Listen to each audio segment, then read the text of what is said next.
So, ganun lang. Pakita ko sa inyo. Yung JBL stock. Pakita natin.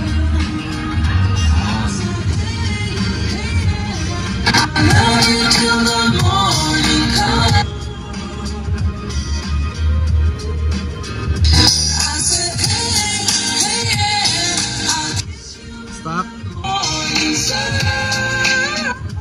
JBL stock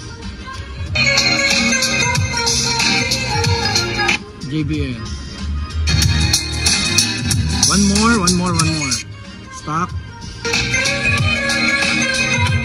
JBL.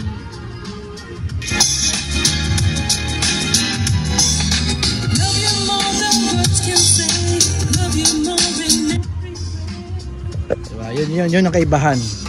So sa quality at syempre doon pa lang sa itsura lang, diba?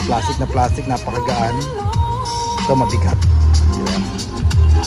Dito pala makikita mo na yung kaibahan. Then bonus na, or actually yung purpose talaga niya, yung tweeter niya, yung kalansing nandoon na. Okay, plus itong kasama to sa binili ni Sir, kasama to sa package din sa 15,000 yung JBL na panel. Bago to Sir, bago. Lahat ng kakabit natin brand new.